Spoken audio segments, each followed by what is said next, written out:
அனைவருக்கும் வணக்கம். நான் தமிழரசி பாலமுருகன். மீண்டும் ஒரு புதிய பதிவில் உங்களை எல்லாம் சந்திக்கிறதுல ரொம்ப ரொம்ப சந்தோஷம். நான் ரொம்ப நலமா இருக்கிறேன். அதை மாதிரி நீங்க எல்லாரும் நலமா ஆரோக்கியமா சந்தோஷமா இருப்பீங்க அப்படிங்கிற நம்பிக்கையோட இந்த பதிவுக்குள்ளார போகலாம். இன்னைக்கு நம்ம பார்க்கக்கூடிய பதிவு மிக மிக மிக முக்கியமான ஒரு பதிவு. நம்ம யாருமே தவறாமல் செய்யக்கூடிய மிக முக்கியமான ஒரு விஷயம். நாளைய தினம் வரக்கூடிய 24 நிமிடங்களை யாருமே எக்காரணம் கொண்டும் தவற விடாதீங்க. நாளைய தினம் சித்திரை வெள்ளி 8/5/2026 நாளைக்கு வந்திருக்கக்கூடிய அந்த 24 நிமிடங்கள் அபிஜித் நட்சத்திர நேரம் அப்படிங்கிறது.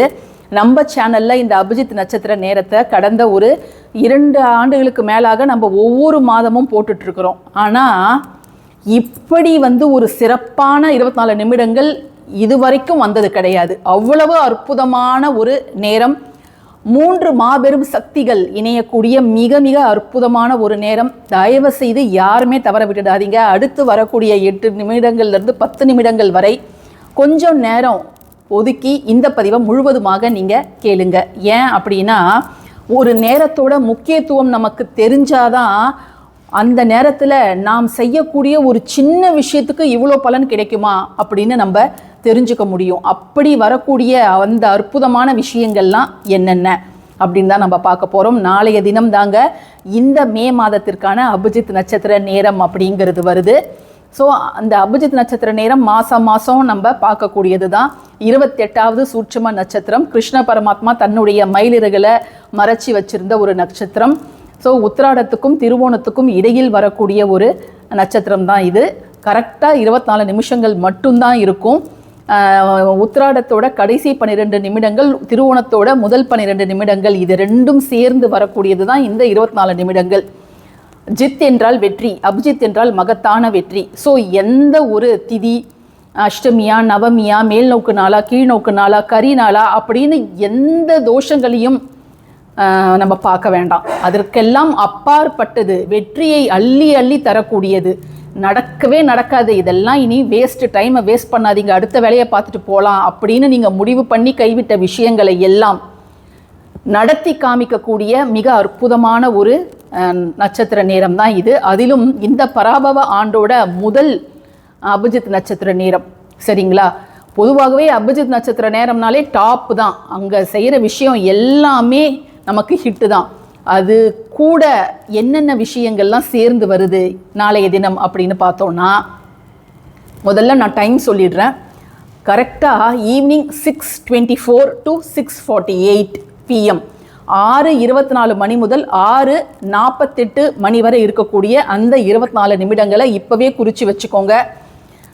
அவ்வளோ முக்கியமானது. உங்களுக்கு வேலை இருந்தால் கூட ஜஸ்ட்டு நீங்கள் ஒரு 5 நிமிஷமாவது நாளைக்கு நீங்கள் ஸ்பெண்ட் பண்ணி தான் ஆகணும். வீட்டில் இருக்கிறவங்கெல்லாம் ரொம்ப கொடுத்து வச்சவங்க நாளைக்கு. ஏன் அப்படின்னா, வெள்ளிக்கிழமை லக்ஷ்மி தாயாரோட அருளும் சுக்கிரனோட அருளும் நமக்கு பரிபூர்ணமாக கிடைக்கக்கூடிய ஒரு நாள். அபிஜித் நட்சத்திரம் அது 2வது சிறப்பு. அது இன்னொரு சக்ஸஸுக்கான ஒரு டைம். அடுத்தது பார்த்திங்கன்னா, நாளைய தினம் இந்த நேரம் எந்த நேரம் அப்படின்னு பார்த்தீங்கன்னா, சந்தியா காலம். சந்தியா காலம்னா அந்த சூரியன் மறைந்து அந்த இரவு பொழுது ஆரம்பிக்கக்கூடிய அந்த நேரத்தில் நம்ம ஏன் வீட்டில் விளக்கேற்றுறோம்? நீங்கள் காலையில் ஏற்றாட்டினா கூட பரவாயில்ல, பிரம்ம முகூர்த்தத்தை நிறைய பேர் மிஸ் பண்ணிடுவாங்க. ஆனால் ஈவினிங் நேரத்தில் அவசியம் நம்ம பின்கதவை தாழ்பால் போட்டுட்டு முன்கதவை திறந்து வைத்து தீபம் ஏற்றி நாம் வழிபாடு செய்யும் பொழுது அளப்பரிய நன்மைகள் நம்ம வீட்டுக்கு கிடைக்கும். ஐஸ்வர்யம், லக்ஷ்மி கடாட்சம், செல்வ செழிப்பு, நவநிதிகள் எல்லாமே நமக்கு நிச்சயமாக கிடைக்கும். ஸோ சந்தியா காலம். அடுத்தது என்ன சிறப்பம்சம் அப்படின்னு பார்த்தீங்கன்னா, கோதுளி முகூர்த்தம் அல்லது கோதுளி லக்னம் அப்படின்னு சொல்லுவாங்க. என்ன அப்படின்னா, பசுமாடுகள் மேய்ச்சலுக்கு போயிட்டு திரும்பி வரும் பொழுது வரக்கூடிய அந்த நேரத்தை தான் நம்ம கோதுளி லக்னம் அப்படின்னு சொல்லுவோம். அந்த மாடுகள் நடந்து வரும்பொழுது அந்த கால் பட்டு மண்புழுதி வருது இல்லையா, அது அவ்வளோ நல்ல டைம். அந்த பசுமாடு கால் பதித்த அந்த இடத்துல இருக்கக்கூடிய மண்ணை எடுத்து நம்ம நெத்தியில் வச்சுக்கிட்டாலே அவ்வளோ அம்சமாக இருக்கும். அந்த நேரத்தில் யார் ஒருத்தவங்க வழிபாடு செய்கிறாங்களோ அந்த வழிபாடு தோல்வி அடைந்ததாக சரித்திரமே கிடையாது. அவ்வளோ லக்ஷ்மி கடாட்சம், வறுமை அப்படிங்கிறதே அந்த செய்யக்கூடிய நபர்கிட்ட இருக்கவே இருக்காது. அவ்வளோ ஐஸ்வர்யம், 16 செல்வங்களும் அவங்க வீட்டில் தாண்டவமாடும். ஸோ நாளைக்கு வெள்ளிக்கிழமை அபிஜித் நட்சத்திர நேரம், சந்தியா காலம், அதோடு சேர்ந்து கோதுளி லக்னம். இவ்வளவு சிறப்புகள் சேர்ந்து வரக்கூடிய இந்த நேரத்தை யாராவது தவற விடலாமா? வாய்ப்பே கிடையாது. யாருமே தவற விடாதீங்க. எல்லாருமே கமெண்ட் செக்ஷனில் ஸ்ரீம் அப்படிங்கிறத டைப் பண்ணுங்க. அந்த மகாலட்சுமி தாயாரை ஒரு நிமிடம் நினைத்து, நாளைக்கு நாங்கள் செய்ய போகிற இந்த வழிபாட்டில் நீங்கள் எங்களுக்கு துணையாக இருக்கணும், உங்களுடைய அனைத்து அருட்கடாட்சத்தையும் எங்களுக்கு தரணும் அப்படிங்கிறத நினச்சிக்கிட்டு ஸ்ரீம் அப்படிங்கிறத கமெண்ட்டில் டைப் பண்ணுங்க. சரி, இப்போ நாளைக்கு அந்த நேரத்தில் நம்ம என்ன செய்யணும்? அது இதை விட ரொம்ப சூப்பரான ஒரு விஷயம். யாருமே தவற விடாதீங்க. நாளைக்கு என்ன செய்யணும்?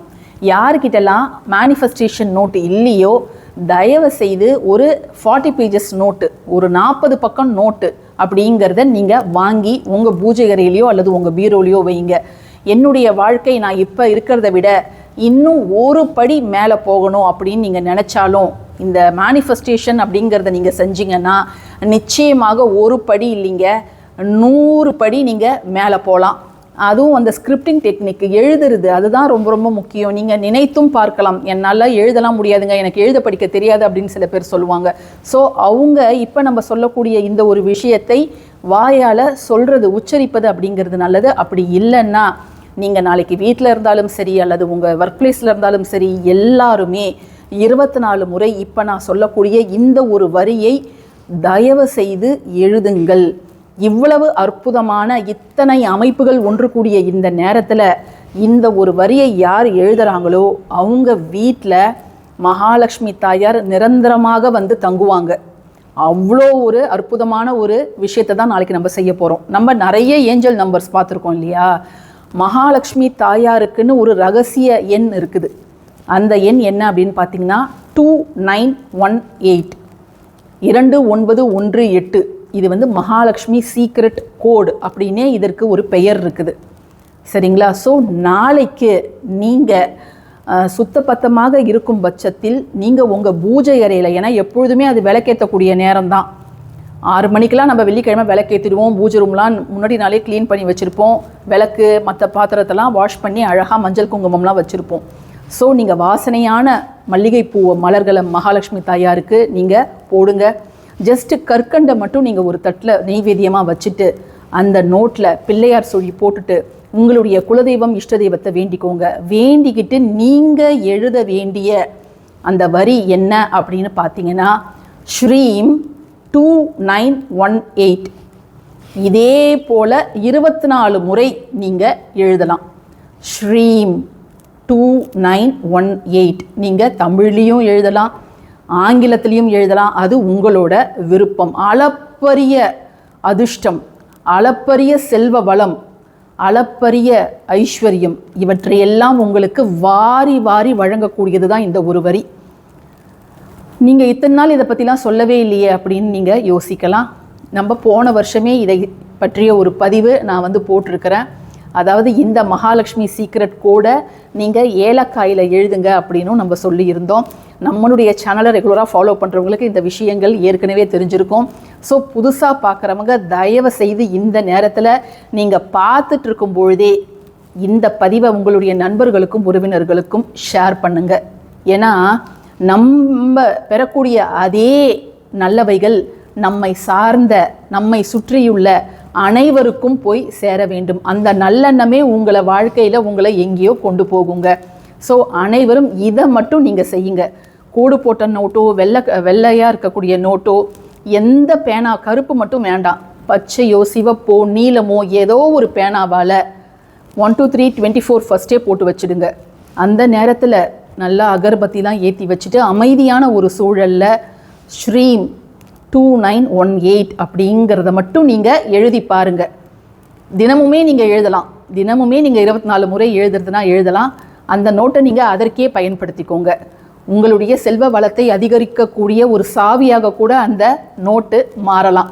உங்களுக்கு நல்ல நேரம் நல்லா இருந்து நீங்கள் உங்களுடைய உழைப்பை, தன்னம்பிக்கையை எல்லாம் சரியான முறையில் போடும்பொழுது நிச்சயமாக உங்கள் வாழ்க்கை சரியான உயரத்திற்கு செல்ல போகிறது. ஸோ இந்த பதிவு உங்களுக்கு பயனுள்ளதாக இருக்கும்னு நான் நினைக்கிறேன். இதை தொடர்ந்து நிறைய பதிவுகள் நம்ம சேனலில் வரும்.